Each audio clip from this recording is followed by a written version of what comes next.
बिस्मिल्लाहिर्रहमानिर्रहीम।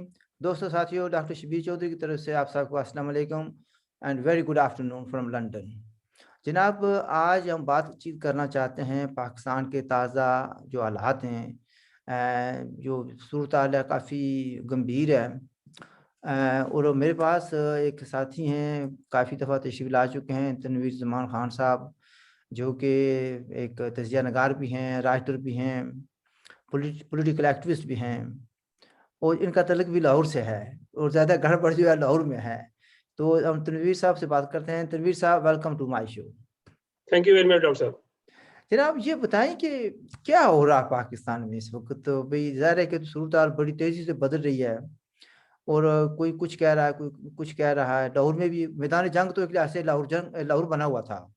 तो आप इसमें हम क्या बताएंगे भी, क्या हुआ, क्या हो रहा है और क्यों हो रहा है?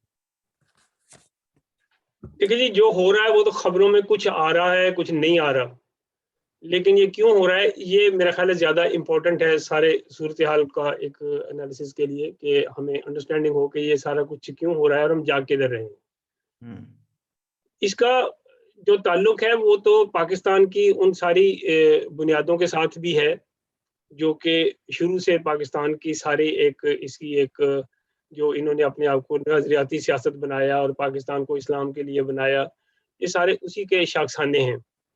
क्योंकि जब आपने एक बीज बो दिया, फिर उसकी कई तरह की उसमें से फसलें निकलती हैं, कई बहुत सारी चीज़ें उसमें से निकलती हैं। जो आपने दरख्त लगाया है उसकी शाखें हैं ये सारी, एक तरह से, कि आप देखें कि इसके अंदर कभी इंतहा पसंदी में तालिबान आते हैं, फिर कभी आपने देखा यहाँ पे अहमदियों के खिलाफ फसादात होते हैं।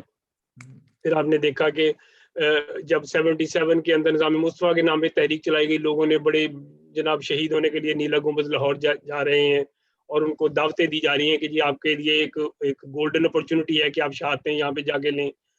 तो ये जो मज़हब का इस्तेमाल रियासत की तरफ से मुसलसल किया जा रहा है, ये असल में तो उसी की एक डेवलपमेंट है, कि मज़हब के नाम पे लोगों को जो है वो एक इमोशनली एक तरह से उनको एक्सप्लॉइट किया जाता है, और उसके लिए फिर अपने मकासद के लिए उन्हें इस्तेमाल किया जाता है। जब लफ्ज़ रियासत हम कहते हैं तो इससे हमारी मुराद क्या होती है इसमें?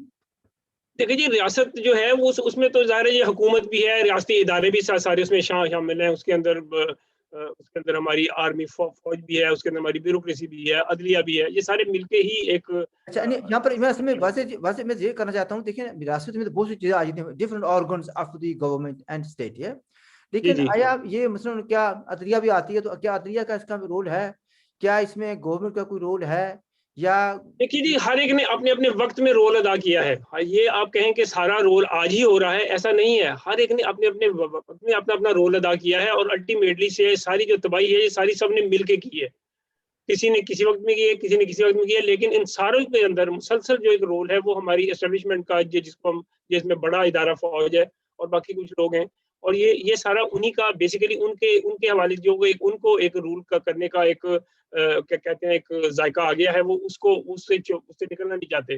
जायका और नहीं, उस चस्का हवाले चस्का लग गया उनको, आदत पड़ गई है। ज़ायक़ा या चस्का जिसको कहते हैं, चस्का जो है ना वो लगा हुआ है उन्हें, वो उससे निकलना नहीं चाहते। अब वो उससे अगर निकलना नहीं चाहते, तो ज़ाहिर है कि फिर वो एक मुसलसल जो एक गैर आईनी अमल है वो हो रहा है। अब उस गैर आईनी अमल के अंदर जो है, अब वो अपनी जो उनकी जुरिसडिक्शन है, वो उससे बाहर निकलते हैं। जब वो बाहर निकलते हैं तो उनको अपनी ताकत के इस्तेमाल के लिए इस किस्म की फ़ोर्सेस की ज़रूरत होती है।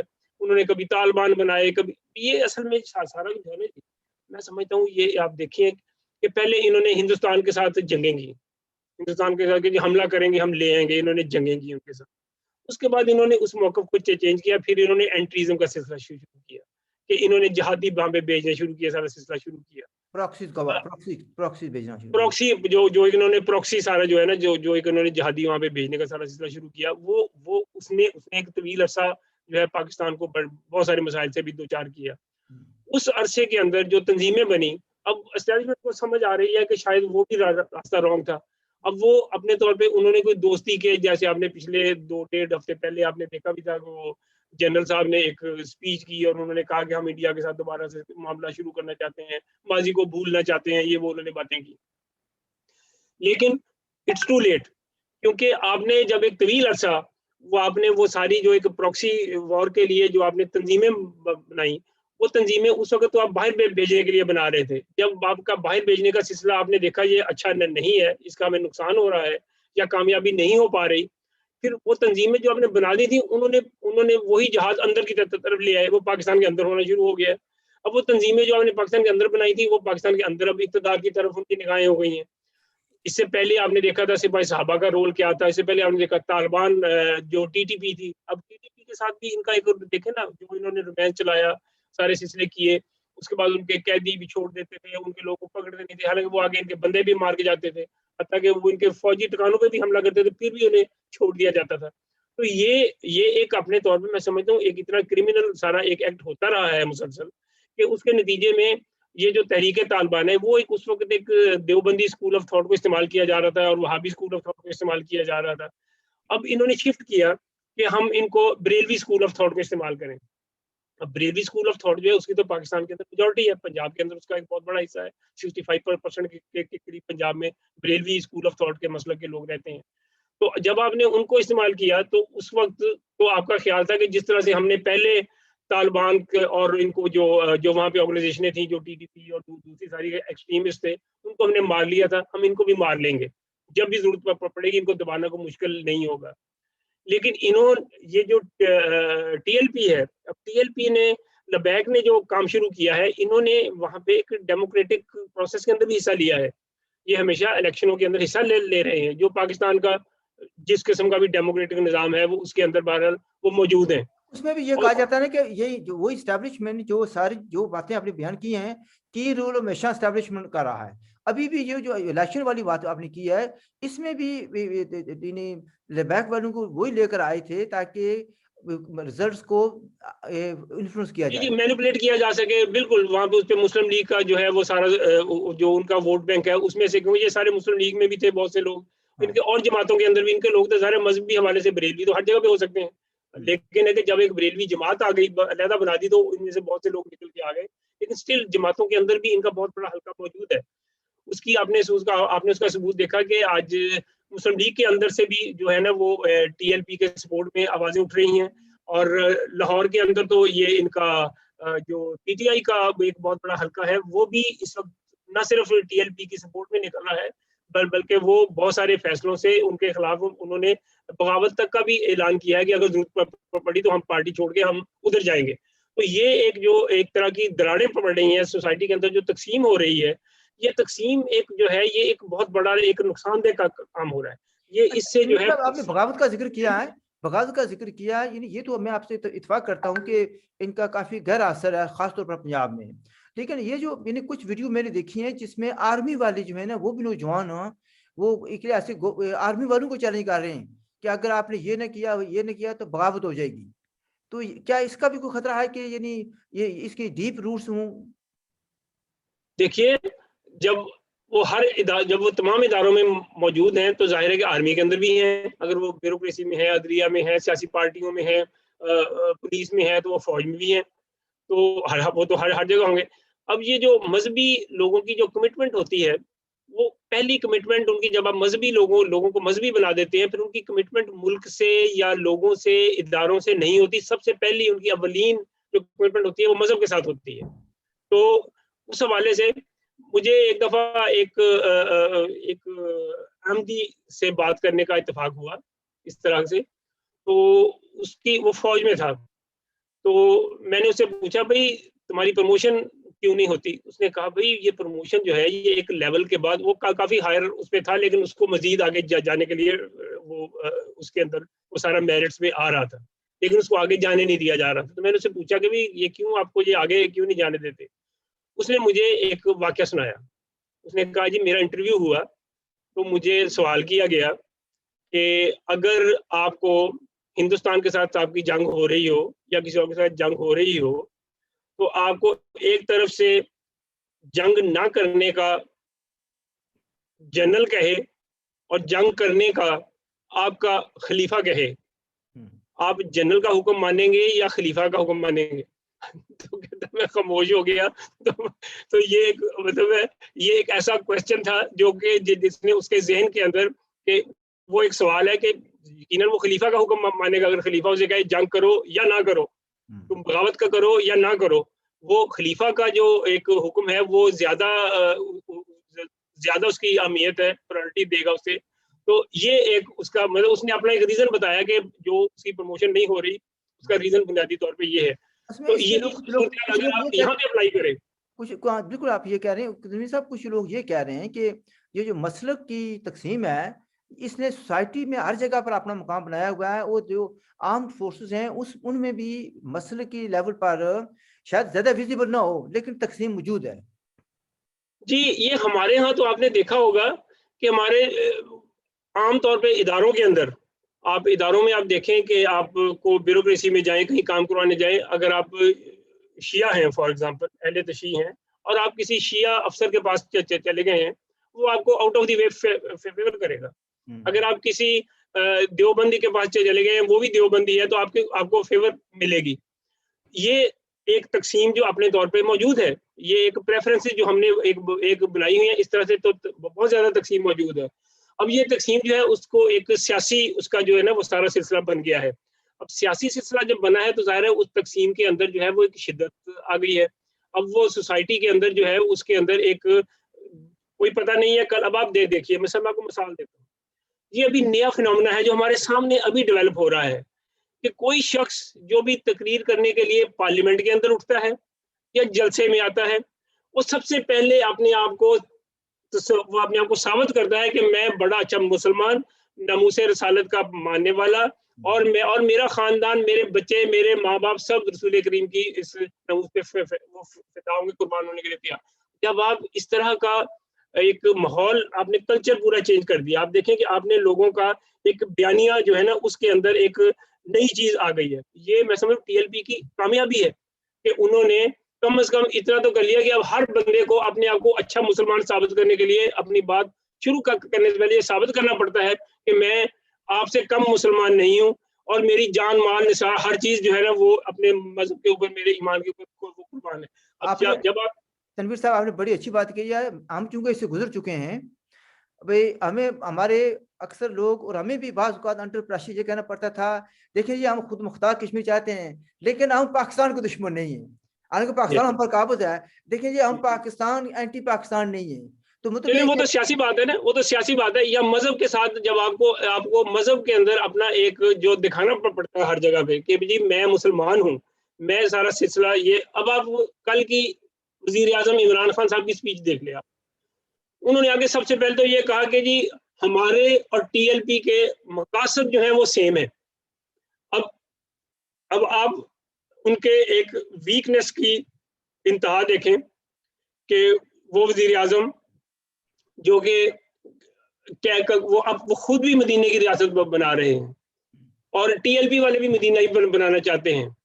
ये इनके आपस का जो मकासद का इश्तराक है, तो जो तरीकाकार के ऊपर इनको इख्तलाफ हो रहा है, 1917-18 में तो इमरान खान वज़ीर आज़म का भी यही तरीकाकार था इक़्तिदार में आने के लिए, जो आज टीएलपी कर रही है इनके साथ। जो टीएलपी ने इनके साथ किया, यही तरीकाकार इनका था 2017 के अंदर, कि इन्होंने भी वहाँ पे धरने और सारा कब्जा और लूट लो, मार दो, उड़ा दो, ये तमाम कुछ हो रहा था।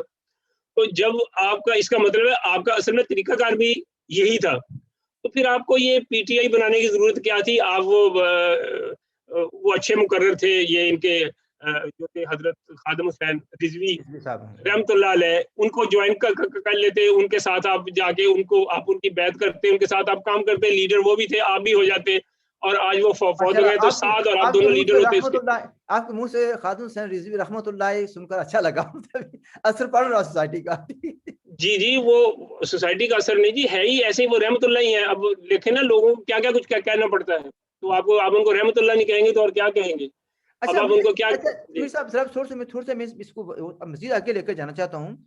कुछ लोग ये कहते हैं, correct me if I am wrong, वो कहते हैं कि ठीक है, जो की प्लेयर्स हैं पाकिस्तान की पॉलिटिक्स में और पूरी सोसाइटी में, वो एक ऐसे नए तर्ज के तालिबान तैयार कर रहे हैं। जैसे आपने पहले भी कह दिया कि पहले तो उन्होंने देवबंदी मसले को इस्तेमाल किया, अब ये जो है ना बरेलवी, उनको इस्तेमाल किए जाने का इम्कान है। तो इस बात में वजन है। देखिए जी, वो पहले तो उन्होंने इस्तेमाल किया था, अब ये इनके इस्तेमाल में कितने काबू में रहेंगे, ये पंजाब है। आपने पंजाब के अंदर एक फोर्स को तैयार किया है, जिनका के एक इलेक्टोरल रिकॉर्ड भी है, जिनके साथ पिछले इलेक्शन के अंदर 22 लाख वोट टोटल उनकी स्ट्रेंथ बनी थी वोटों की, जो कि इस वक्त उनकी सपोर्ट जो है वो पंजाब के अंदर, पाकिस्तान के अंदर बहुत इंक्रीज हो गई है। ये सारा अमल जो उन्होंने किया है, ये सारे अमल के अंदर उन्होंने अपने साथ हुकूमत की तरफ से किए गए मुआहदे की खिलाफ वर्जी पर जो रद्द-ए-अमल का इजहार किया है, उससे उनकी क्रेडिबिलिटी और उनकी सपोर्ट के अंदर बहुत इजाफा हो गया है। ये कुछ बैद नहीं है कि वो अगर फौरी तौर पे इक़्तिदार में नहीं, तो अपने बहुत सारे उम्मीदवार कामयाब कराने में कामयाब हो जाएं इस दफा। लेकिन वो जिस किस्म की सियासत के अलमबरदार हैं, जिस किस्म की उनकी मिलिटेंसी उनकी सियासत के अंदर पाई जाती है, उसमें ये भी कहीं बैद नहीं है कि वो तालिबान की तरह का इक़्तिदार को टेक ओवर करने का तरीकाकार इख्तियार कर लें। उसके नतीजे में क्या होगा, ये बात की बात है। लेकिन जिस किस्म के पागल लोग हैं वो, उसके अंदर इस किस्म की आपको तवक्को रखनी चाहिए कि अच्छा, ऐसा मुमकिन है। यहाँ पर तनवीर साहब एक बात और आती है ना, देखिए जी, खादिम हुसैन रिजवी वो तो जानी पहचानी शख्सियत थे। साद रिजवी जो है उस लिहाज से इतने नोन नहीं थे, ठीक है जी। जी, जी। अब मसला यहाँ पर यह आता है, भाई कहने वाले क्रिटिक्स हैं, वो कहते हैं भी 1 हफ्ता पहले तक तो साद रिजवी का नाम रजिस्टर्ड नहीं होता था। आज दुनिया पूरी जानती है उसको। जी, जी। तो ये भी एक उस आदमी को रोशनास कराने का तरीका, उसको प्रमोट करने का तरीका नहीं है कि एकदम ही वो एक लिहाज से पूरी सियासत पर छा गया है। नहीं, ये सारे जो कुछ हो रहा है, ये उसको प्रमोट करने के लिए तो नहीं हो रहा है, वो तो नेचुरली इसके अंदर प्रमोट हो गया। देखो जिसके पीछे इतनी फॉलोइंग है, वो फिर जब उन्होंने एक्शन किया, ये सारा सिलसिला उन्होंने किया, उस वक्त वो जाने पहचाने गए एकदम। वो तो जाने गए, वो तो कोई अब जाने पहचाने की सूरत हाल तो ये है कि पूरी हुकूमती मशीनरी जो है वो उनके साथ मुज़ाकरात के लिए जेल में बैठी हुई है, उनके साथ मुज़ाकरात कर रही है, मिन्नतें कर रही है उनकी कि आप ये करें, ये ना करें। लेकिन उन्होंने जब ये मजहबी ऑर्गेनाइजेशंस स्ट्रांग हो जाती हैं, उनको अब तो रिहा कर दिया गया ना? जी, रिहा नहीं कर दिया गया? अभी तो नहीं खबर पड़ी मैंने, आज मैंने तो तो नहीं देखा, अभी। वो कह रहे थे कि रिहा कर दिया गया। अच्छा, ये बात ये आती है कि एक तरफ तो उनको कल पहली बात है कि उनको पकड़ा क्यों गया? फिर कलअदम करार दे दिया। इतनी तेज़ी से उन्होंने किए इक़दामात और उसके बाद उसी तेज़ी से यू टर्न ले रहे हैं। गवर्नमेंट जो है। ये इस हुकूमत का खासा है। ये असल में अपनी गलतियों को ना मानना जो है ना जी, ये एक बड़ा, मैं समझता हूँ, एक ऐब होता है कि आप अपनी गलती जो कर लें, आप उससे सीखने की बजाय आप उसको डिफेंड करें। ये एक बड़ा ऐब होता है। तो ये इमरान खान साहब के अंदर, हमारे वजीर आजम के अंदर जो है, ये चीजें कूट कूट के भरी हुई हैं। तो वो अपनी गलती को मानते नहीं है, जिद्दी आदमी है। जो कर दिया वो ठीक किया है, बादशाही मिजाज है, जो किया है वो ठीक किया है, और उसके ऊपर स्टैंड ले जाते हैं। उनको तो सबसे ज्यादा इसी गलतफहमी ने मार रखा है कि वो बाहर से पढ़ के आए, उन्होंने दुनिया बड़ी देखी हुई है। वो अपनी स्पीच के अंदर 20 दफा तो इस बात का जिक्र करते हैं कि वो जैसे भेड़ बकरियों के किसी रेवड़ में आ गए हैं, सबको बता रहे हैं कि मैं बाहर से आया हूँ। वो तो वो तो उसी चीज से नहीं निकलते कि मैं बाहर, भाई आपने बाहर क्या किया था, जरा उनको कुछ सवाल करे उनको पाकिस्तान में कि भाई आपने बाहर आपने क्या किया था। आप तो खेलते थे, इसके अलावा आपने गोरी लड़कियों के साथ आपके जिनसी रिलेशन के अलावा क्या आपका माजी है क्या? आपने सीखा क्या है? आपने यहाँ कौन से इकोनॉमी पे पेपर लिखे हैं? कौन सी आपने कैपिटलिज्म पे बड़ी आपने रिसर्च यहाँ पे की थी? कौन सा आपने यहाँ के सिस्टम के अंदर जो यहाँ पे चेंजेस आई थी, जो यहाँ पे इनकलाब आए थे, उनके ऊपर आपने कोई आपकी तहकीक है, कोई आपने उनको मानते हैं? आप तो यहाँ क्या कहते हैं कि जी मैंने यहाँ कई साल गुजारे हैं। कई साल गुजार के आपने सीखा तो ये है कि आप जाके मदीने की रियासत वहाँ पे बनाने लगे हैं। सीखा सीखा आपने ये है कि आप जाके मदीना वहाँ पे बनाने लग गए हैं कि आपको तो समझ ना, आपको मदीने की समझ है ना, आपको वेस्ट की समझ है कि वेस्ट के अंदर आप बार बार लोगों को सुना रहे होते हैं कि मैं वेस्ट में बड़ा मैंने टाइम गुजारा है, मैंने दुनिया देखी है। ये वाहिद यही आदमी है जिन्होंने दुनिया देखी है, और तो किसी ने देखी ही नहीं है। असल बात आपने किया गया है अच्छा, यही आदमी है पाकिस्तान। इससे ने चैन चढ़ाया आ गया था, बाकी से बताइए कुर्सी किसी की। अब जी, मसला जी, मतलब एक एक एक एक एक खामखा का अपनी स्पीचेस के अंदर इस किस्म का बयान देना, लोगों को बेवकूफ बनाना कि बाहर का पता नहीं, बाहर का क्या एक्सपीरियंस किया हुआ है, आपने किया क्या है बाहर? कोई आपने ऐसी रिसर्चेस की हुई है कि आपने बड़ी यहाँ पे किताबें लिख के गए थे, आपने यहाँ पे पढ़ा, कोई इस तरह के तहकीकी काम किए थे, आपने सिस्टम को समझा था, आपने यहाँ की सियासत में हिस्सा लिया था, आपने यहाँ के निज़ाम को चेंज करने की कोशिश की है। आप तो जिस एलीट के साथ आपका यहाँ पे आपका बैठना उठना था, वो सारी की सारी तो यहाँ पे एक रंगीन मिजाजी के अंदर आपको देखा जाता था, एक आपको प्ले बॉय के तौर पे यहाँ पे ट्रीट किया जाता था। आपकी क्या यहाँ पे अदरवाइज आपकी क्या यहाँ पे कोई आपकी इंटेग्रिटी या आपकी इज्जत थी? आप एक स्टार थे, स्टार के तौर पे आपको देखा जाता है।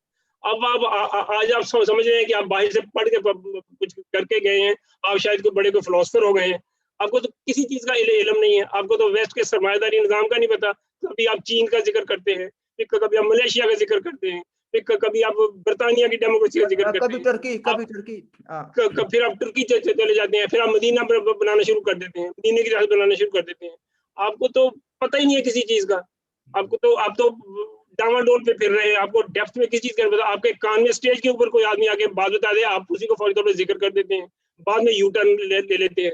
ना कोई आपकी तहकीक है, ना आपको किसी चीज़ का इल्म है। वो मैं आपसे इत्तेफ़ाक करता हूँ, वो तो सारी बातों से भी देखना ये है कि बाहर रहे हैं, तो बाहर में उनका रोल क्या था? यानी मसला तो रोल का है ना। मैं उन्होंने वही शायद बताया ना आपको कि क्रिकेट खेलते थे आप, बाहर आप क्या थे? आप एक खिलाड़ी थे। इसके अलावा आपका क्या, आपका कोई एकेडमिक थे आप यहाँ पे आपके कोई आपका बड़ा इस किस्म का काम था। आप यहाँ के कोई मूवमेंट चला रहे थे। आपने यहाँ के कोई ट्रेड यूनियनिज़्म किया आपने। आपने यहाँ पे कोई गोरों के साथ कोई इस किस्म की कोई उस क्लास की ऑर्गेनाइज़ेशन की कोई बात की थी। आपने तो तो कैसे अगर अगर कोई दावा करे ना पाकिस्तानी, तो वो तारिक अली कर सकता है, जिसने यहाँ पर एक रोल अदा किया था। ठीक है जी? जिन लोगों ने यहाँ काम किया है, कुछ उनकी यहाँ पे किताबें हैं, यहाँ तहकीक है, लोग उनसे मुस्तफ़ीद होते हैं, अंग्रेज़ भी उनसे यहाँ पे मुस्तफ़ीद होता है। अच्छा, ये मैं आपसे आपसे जी, जी। बात ये कर रहा था कि चूँकि इन्होंने जो कुछ भी किया, जल्दबाज़ी में किया और हालात इन्होंने ख़राब कर दिए।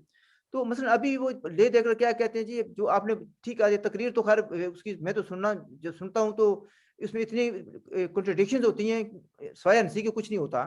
तो अभी वो कहते हैं जी ठीक है जी, करारदाद उन्होंने पेश कर दी। करारदाद का मतन देखा आपने? जी, वो करारदाद जो इन्होंने की है अब कि जी फ्रांसीसी उसको निकाला जाए कि ना निकाला जाए, फ्रांसीसी सफ़ीर को। अब ये उसके ऊपर नहीं, ये नहीं, बात होगी। बड़ी अजीब-सी करारदाद है, उसमें तो कोई नहीं, अभी तो जी शायद हाँ, जी हाँ, जी हाँ। जी हाँ। खाकान ये अब्बासी कह रहे थे कि हम अब जो देखें ना, इनको अभी अभी तक ये ज़िम्मेदारी लेने के लिए तैयार नहीं है कि हमारी उस पुरानी जो साबका टीम जिन्होंने टीएलपी के साथ एग्रीमेंट साइन किए थे, एजाज शाह और शेख रशीद और ये सारे, उस गलती को ये मानने के लिए तैयार नहीं है कि उसमें ये चीज़ें दर्ज नहीं होनी चाहिए थी। आपने उनको टीएलपी को आपने इतना अंडर एस्टिमेट किया था, आपने इतना अंडर असेस किया था, एक मज़हबी ऑर्गेनाइज़ेशन को। आप तो मज़हबी ऑर्गेनाइज़ेशनों के बड़े हमदर्द हैं, आप तो तालिबान के साथ भी जाके खड़े होते रहे, आपको पता नहीं था उनकी स्ट्रेंथ का। आप तो तालिबान के साथ हर वक़्त मज़ाकरात और आप उनके लिए एक सॉफ्ट कॉर्नर करते थे, बल्कि आपका नाम भी तालिबान खान इसलिए कहा जाता था कि आप तो तालिबान के बड़े पर्सन बने हुए थे उनके। आपको उनकी स्ट्रेंथ का अंदाज़ा नहीं था। आपने उस वक़्त ये मुआहिदा किया 2-3 महीने, अब अगर वो मुआहिदे के ऊपर वो आए हैं आज, तो दें उनको मुआहिदा पूरा करके, वरना वो जो कर रहे हैं, वो ठीक कर रहे हैं अपने तौर पे। समीर साहब, बात ये है कि ये जो करारदाद है, पहली बात है तो मैंने इन ऑपोजिशन को कॉन्फिडेंस में नहीं लिया गया। वो व्हाई व्हाई प्राइवेट मेंबर की तरफ से पेश किया गया, क्यों? ये सारे एस्केप रखे हुए ना अपने तौर पे कि जी उससे ना कराओ, उससे कराओ, वरना जो तो वज़ीर दाखिला को करनी चाहिए ना, जो मुज़ाकरात कर रहा था, उसी को करारदाद पेश भी करे कि जी हमारी उनसे मुज़ाकरात हुए हैं, अब मैं ये करारदाद पेश कर रहा हूँ यहाँ पे। ये जो उसके अंदर जुर्रत का काम थे। असल में तो उन्होंने मुतालबा किया था कि आप शेख रशीद को भी निकालें। जो टीएलपी का मुतालबा थे, उन मुतालबात के अंदर तो ये भी एक मुतालबा था कि आप शेख रशीद को निकालें वज़ारत से। तो ये तो शेख रशीद ने फिर बाद में अपना पता नहीं उनके पाँव पर पकड़े होंगे जाके कि भई आप ये मेरे पीछे क्यों पड़ गए, आप बाकी काम ही करें। तो वो इस तरह का सूरत-हाल अच्छा, की अभी उन्होंने। शायद आपने देखा होगा कि शायद खाकान अब्बासी साहब ने कहा था कि हमें कंसल्ट भी नहीं किया गया और इतनी तेजी से ये पेश की गया इन प्राइवेट मेंबर की तरफ से, और वो कह रहे थे कि हमें मौका दिया जाए कि ताकि हम मुतबादल जो है ना इसको इम्प्रूव करें, और 1 घंटे का या मौका दिया उन्होंने जाए। कहा है, लेकिन वो पता नहीं मानेंगे कि नहीं मानेंगे। ये अब्बासी साहब ने कहा तो है ऐसा, उनकी काफ़ी सवाल स्पीकर के साथ मेरे ख्याल से कल-कलामी भी हुई है वहाँ पे कैसर के साथ। लेकिन है कि वो मानेंगे या नहीं मानेंगे, ये अभी देखने वाली बात है कि जुमे तक इजलास मुलतवी जो हो गया है। अच्छा, अब जुमे के बाद वहाँ अब पे बात यहाँ होगी। पर सवाल ये पैदा होता है 1 मिनट के लिए, अगर करारदाद पास हो जाती है, देन व्हाट? कोई इसमें क्या बड़ी बात है? अब अगर क फ्रांस डर हाँ, जाएगा, यूरोपियन यूनियन डर नहीं, जाएगी, पाकिस्तानी करारदाद पर। ये तो इनको इस बात का अंदाज़ा नहीं है कि ये क्या कर रहे हैं। इनको इस बात का बिल्कुल अंदाज़ा नहीं है क्या कर रहे हैं। कि और इनको पहले से भी नहीं अंदाज़ा था, आज तक उसके अंदर कोई इम्प्रूवमेंट नहीं की इन्होंने। कि पहले उन्होंने कहा था, इनके वज़ीरों ने जो मुज़ाकराती टीम थी, जो एजाज शाह और ये शेख रशीद, इन्होंने जब दस्तखत किए थे, उस वक़्त इनको अंदाज़ा नहीं था कि ये फ्रांस के बारे में लिख रहे हैं कि आया ये पॉसिबल होगा कि नहीं होगा। लेकिन उस वक़्त तो अंदाज़ा नहीं हुआ, आज भी नहीं हुआ। ये अब भी इसी बात के ऊपर कर रहे हैं, बजाय इसके कि इसके ऊपर एक एक स्टेट की जो एक अथॉरिटी होती है, वो उसके ऊपर इम्प्लीमेंट की जाए और जो काम मुल्क के मफाद में है, उसको किया जाए। जो काम मुल्क के अगेंस्ट में जा रहा है उसको आप पार्लियामेंट में लेके आ रहे हैं, जरूर ले लेके आए पार्लियामेंट में, लेकिन ये अगर बिल फर्ज हो गया तो इसके क्या नतीजे निकलेंगे। मैं समझता हूँ कि ये सारे का सारा एक कई चीजें जो है वो इनके हाथ से निकल गई हैं। मैं ये अब समझता हूँ कि सारी चीजें तयशुदा प्रोग्राम के तहत नहीं हो रही, बल्कि कई चीजें इनके हाथ से निकल रही हैं और डे बाय डे इनकी ग्रिप जो है वो वीक हो रही है और चीजें निकलती जा रही हैं इनके हाथों से। ये जो टीएलपी का सारा सिलसिला है ये इनके हाथ में रहेगा नहीं। मुझे डर इसी बात का है कि मुल्क के अंदर जो एक्सट्रीमिज्म की जो वेव आगाज हो रहा है इस वक्त, ऑलरेडी मुल्क एक बहुत बड़े एक्सट्रीमिज्म के अंदर है। पाकिस्तान को तो ऑलरेडी यूरोप ने, बरतानिया ने, इन्होंने करार, वो जो 16 ममालिक जो जिनको करार दिया है जहाँ पे मजहबी इंसाइटमेंट और ये सारा सिलसिला होता है, पाकिस्तान उसके अंदर बहुत ऊपर है।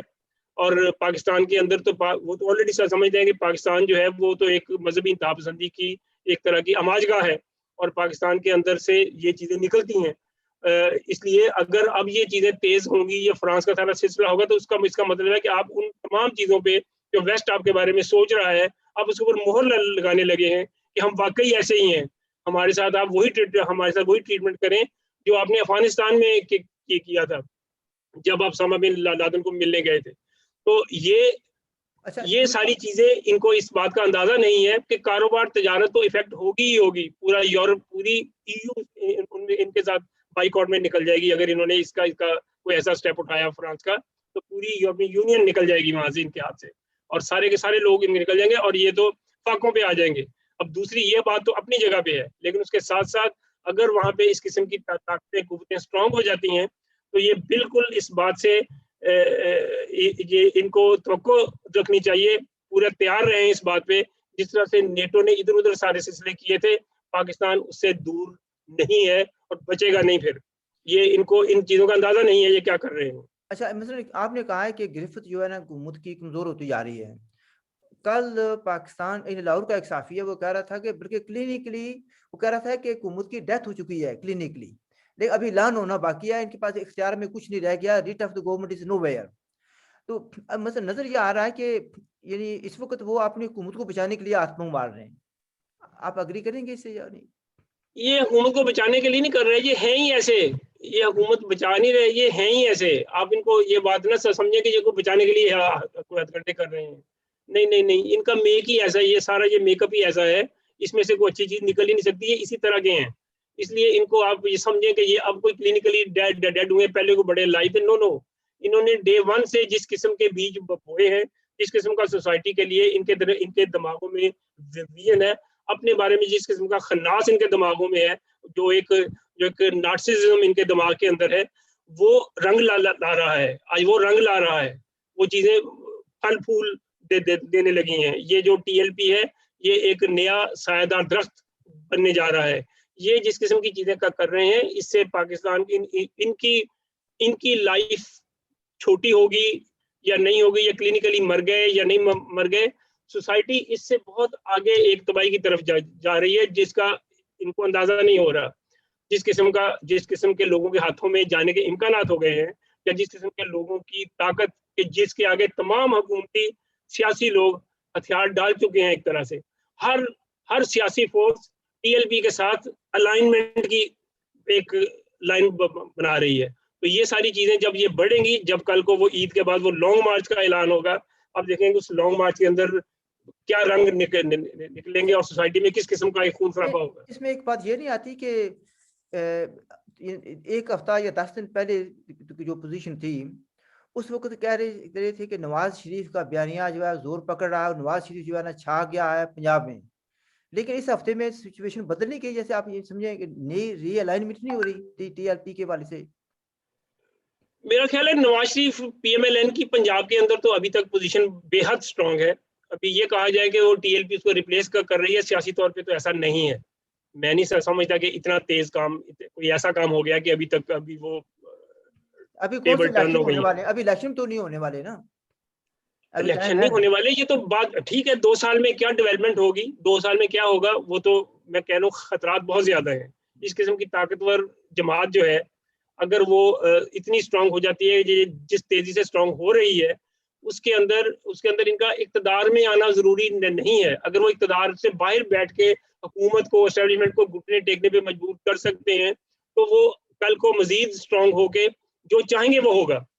इसके लिए उनको कतई तौर पे ऐसी जरूरत नहीं होगी। वो तो एक बलवे वाली एक है कि एक बैठे हैं बाहर कहीं जत्था लेके 40-50-100 लाख, वो जो चाहेंगे वो इनको ब्लैकमेल कर लेंगे। अब आप लाख आदमी के ऊपर आप अभी आटम बम तो नहीं मार अभी देंगे। अभी थोड़ी सी बात आती है जो जो ऑपरेशन हुई है या ह्यूमन राइट्स वायलेशन हुई है।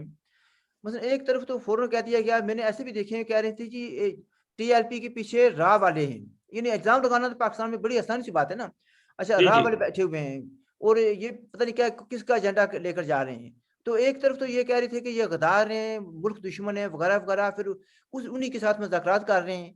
और यानी एक एक आदमी तो ये कहा है कि वो कह रहा है कि शेख रशीद और दूसरे लोगों ने साद रिजवी के साथ हाथ कर दिया है। ये एक जो है ना जी, गद्दारी और ये सारा एक फैशन है हमारे वहाँ। हम हर एक को गद्दार बना देते हैं, हर एक को गैर मुल्क वतन कह देते हैं और बागी कह के और फिर हम उनको मारने के पीछे भी भागते हैं। अब आप देखें ना, अभी जो हालिया ये सहाफ़ी के ऊपर अबसार आलम के ऊपर जो हमला हुआ है कल, हम्म, आज हम्म। वो जो गोली मार दी उन्हें गोली। अब ये सारी चीजें जो है ना, एक इंटॉलरेंस सोसाइटी के अंदर आप देखें कहाँ तक आ गई है कि एक सहाफ़ी, इससे पहले भी उन्होंने बहुत से सहाफ़ियों में हमले भी किए हैं और जान से भी मारे। कुछ तालिबान ने मारे हैं, कुछ एस्टेब्लिशमेंट ने मारे हैं, कुछ को उठा लिया है, मिसिंग पर्सन है, सारा सिलसिला मौजूद है। तो ये एक कंटिन्यूटी है उस सारे एक जो एक बड़ी तेजी से फैलती हुई बीमारी है उसकी, कि हमारे अंदर टॉलरेंस का बिल्कुल खात्मा होता जा रहा है। अब ये देखें ना, जो नमूसे रिसालत और ये सारे सिलसिले, ये सारी एक यानी सरतन से जुदा, सरतन से जुदा। अब आप नारे जब आप ये लगाते हैं, अब लोगों के अंदर एक मिलिटेंसी और एक एक दूसरे के खिलाफ टॉलरेंस का जो लेवल है, वो अब जान तक ही आप ले गए हैं कि जहां पे भी कोई इख्तलाफ होगा, सरतन से जुदा, बस औरतों की उसकी सजा, कोई उसका कोई इंसाफ, कोई उसकी जगह है ही नहीं। आपके अंदर बर्दाश्त की ऐसे सिलसिले नहीं। आप उठेंगे, तलवार उठाएंगे, छुरी उठाएंगे, बंदूक उठाएंगे, मार देंगे। जो कुछ पुलिस ने किया, मेरा मतलब ये था ऑपरेशन के जो हुआ या ह्यूमन राइट्स वायलेशन, जो पुलिस ने जिस तरीके से वीडियो मैंने कुछ देखे हैं वो तो बड़े तकलीफ दे थे। जी हाँ, देखिए इतना उन्होंने, देखिए अभी कल वजीर आजम साहब खुद ही लिस्ट दे रहे थे कि इतने पुलिस वाले जख्मी हुए, इतने पुलिस वाले मारे गए, इतने बड़ी बहादुरी का काम किया, 800-900 आदमी जख्मी हुआ, सारा सिलसिला उन्होंने कहा भी। लेकिन उसके अंदर अब आप देखें कि उस सारे में उन्होंने फिर भी मुज़ाकरात के अंदर सारे जो कैदी थे रहा करने का कर दिया, सबके मुकदमात वापस लेने की बात भी हो गई, सारा सिलसिला अब आप इस तरह से हो गया। इसका मतलब है कि टीएलपी ने तो बड़ी कामयाबी हासिल की है। टीएलपी ने तो बड़ी कामयाबी। वो कामयाबी, चलो वो मैं एग्री करता हूँ, उस पर बात करते हैं। मसलन अगर 700 या जितने भी पुलिस वाले जख्मी हुए हैं, तो ये तो नहीं बता रहे कि जिन लोगों को इन्होंने मारा वो कितने जख्मी हुए हैं, कितने मारे जी गए हाँ, हैं। जी हाँ, जी हाँ। तो ये सारी एक चीजें जो है वो मंजर यहाँ पे आने वाली हैं। अभी जाहिर है कि चीजें आहिस्ता आहिस्ता एक ओपन होंगी तो पता चलेगा चीजों का क्या। तो फिर आपके तो व्यू में टुवर्ड्स द एंड, अगर ये करारदाद पास हो जाती है, मतन तो शायद चेंज हो जाए, ठीक है जी, अगर मतन चेंज हो या ना हो, पास हो जाती है, it will send right message to West और रॉन्ग मैसेज? मेरा ख्याल है मैसेज जाएगा उन्हें कि जी हम एक इंटॉलरेंट सोसाइटी हैं, हमारे साथ आप कोई भाईचारा ना रखें। आप हमारे जो यहाँ पे हमारे इतने लाख, कोई तकरीबन यूरोप के अंदर 60 लाख के करीब लोग मौजूद हैं पूरे यूरोप में मुसलमान, और इनको आप निकाल लें यहाँ से। पाकिस्तानी 60 लाख के करीब, मुसलमान तो बहुत ज़्यादा हैं। तो अगर आप हम इस तरह के हमारे ख्यालात हैं कि आप इनको निकाल दें, बेशक हम इसकी प्राइस देने के लिए तैयार हैं, क्योंकि नमूसे रसालत जो है इसके ऊपर हम किसी किस्म का कॉम्प्रोमाइज़ के लिए तैयार नहीं है। हमारे आप मारें सबको, निकालें सबको, जो भी हो। पाकिस्तान यकीनन इस तमाम चीज़ों की प्राइस की एक इसकी वैल्यूएशन तो लगाएंगे ना पार्लियामेंट के अंदर, कि ये सारे नताइज भी निकल सकते हैं। तो जो होगा सो होगा, फिर जब आपने किया है तो फिर ठीक है, जो जो जो भी उसकी प्राइस है वो फिर पे करें, ये तो फिर है। अच्छा, फिर मतलब क्वेश्चन ये आता है कि 57 Muslim countries in the world, या और सारे के सारे जो है ना रसूल पाक सल्लल्लाहु अलैहि वसल्लम को आखिरी नबी मानते हैं, नबियों का सरदार मानते हैं, और उन पर यानी जितना एहतराम हो सकता है उसका उनका एहतराम करते हैं। यानी जितना भी किया जाए एहतराम वो कम है, ठीक है। लेकिन उनका रद्द अमल बाकी जो है 56 मुल्क हैं उनका कुछ और रद्द अमल है, पाकिस्तान का रद्द अमल जुदा है। जी हाँ, पाकिस्तान एक अजीब मुल्क है। पाकिस्तान का, इनका इस्लाम भी अनोखा है, इनका ईमान भी अनोखा है, इनकी टॉलरेंस भी अनोखी है। ये एक इस तरह के एक कूंज से बिछड़ी हुई, एक बर्ड नहीं होता, ये कूंज से बिछड़े हुए लोग हैं। ये पाकिस्तानी जो है ना जी, ये सारे एक मेन स्ट्रीम से बिछड़े हुए लोग हैं। ये साथ किसी के चल नहीं सकते। ये इनके अंदर टॉलरेंस का लेवल ये है कि ना किसी के साथ बैठ सकते हैं, ना किसी के साथ ये मुज़ाकरात कर सकते हैं, ना ये रह सकते हैं। इसलिए लेकिन इनका जो इनसे इनका लदा हो गया, जो इनसे लदा हो गया, वो तो काफी अच्छे बेहतर जा रहे हैं बांग्लादेश वाले। बांग्लादेश वालों ने तरक्की कर ली है काफ़ी, इनसे तो बहुत अच्छे चले गए वो कि अभी वहाँ पे भी मज़हब का असर तो है, लेकिन उतना नहीं है जैसे सूरत-हाल इधर है। जो सूरत-हाल इधर वेस्ट हमारे पाकिस्तान में इधर है, वो तो बहुत बुरी हालत है। यकीनन इनको इसके बड़े ख़मियाज़ा जो है, वो एक खौफ़नाक है आगे। मैं तो मंज़र अच्छा नहीं देख रहा, जिस तरीके से मिसहैंडलिंग हो रही है सारे इश्यू की, और हम जिस सिमत में जा रहे हैं, उसके अंदर एक काफ़ी बड़ी तबाही मैं आगे देख रहा हूँ कि ये जो अल्लाह जो पाक रहम सिमत है। करे। आप जी। तबाही देख रहे हैं, क्या हुकूमत सर्वाइव कर जाएगी? बात हुकूमत से आगे की निकल गई है। देखिए जी, अगर अफ़गानिस्तान के अंदर तालिबान आ गए थे, उसके अंदर फिर वो सवाल नहीं रह जाता कि हुकूमत है कि नहीं है। अगर यहाँ पे इन लोगों की ताकत इतनी स्ट्रॉन्ग हो जाती है कि ये अपने फैसले करवाते हैं और ये रियासत को और हुकूमत को घुटने टेकने पे यहाँ पे हर हर बात पे मजबूर कर लेते हैं, तो ज़ाहिर है कि उस सूरत में हुकूमत क्या है, नहीं है, हुकूमत की क्या हैसियत है? कोई अच्छा, हैसियत मेरा नहीं। आखिरी सवाल जो था ना, पहले मैं हुकूमत का करना चाहता था, आखिरी सवाल कुछ और था। वो ये है कि with this kind of environment जो आपने एक्सप्लेन किया, मैं दोबारा रिपीट नहीं करना चाहता हूँ। इंटॉलरेंस, एक्सट्रीमिज्म, वायलेंस, कोई किसी को बर्दाश्त करने के लिए तैयार नहीं है। अपनी ये जो है ना, इन्होंने डेढ़ इंच की मस्जिद अलग बनाई हुई है, किसी के साथ मिलकर काम नहीं करना, वह यूरोपियन यूनियन हो, वो कुछ हो। Can Pakistan survive? देखिए, एक बंदा जब बीमार हो जाता है, जब उसे कैंसर हो जाए और वो कोमे में चला जाए, फिर वो ज़िंदा है या मुर्दा है, वो चीज़ें मैटर नहीं कर रही होती। तो उस सूरत-ए-हाल में हम जिसमें जा रहे हैं, उसके अंदर ये सर्वाइवल कैसी होगी, ये कितनी देर रहेगी, ये तो पता चलेगा थोड़े से वक़्त के साथ ही। तो इसके बारे में कोई क्या क्या क्या कहा जाए कि नहीं सर्वाइव करेगा? वल्लाह आलम क्या होगा? अफ़गानिस्तान आज भी है, तो पाकिस्तान भी रहेगा जब तक कोई इम्पीरियलिज़्म की ज़रूरियात हैं, कैपिटलिज़्म की अपनी एक ज़रूरियात हैं, एक नेशन स्टेट का एक मसला है, तो वो सारा कुछ है, तो वो है।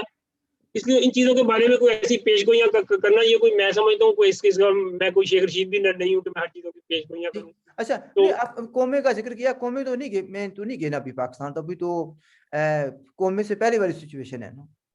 जी, जी, कौमे की तरफ जा रहे हैं ना जी, कौमे की तरफ जा रहे हैं। बिल्कुल कौमे से पहले है अभी अभी अभी वापसी शायद पॉसिबल हो, अच्छा, आपने शायद पॉसिबल हो, लेकिन ये थोड़े देर के बाद ये भी नहीं रहेगी। अच्छा, मेरा तो ये ख्याल है। अच्छा, एक बात हो रहा है भई, मैं भी पढ़ता रहता हूँ चीज़ों आगे पीछे थी, देखता रहता हूँ। इन्हें आपने इम्पीरियलिज़्म का ज़िक्र किया है, तो सुना है कि पाकिस्तान के लिए कोई नया रोल कट आउट किया जा रहा है।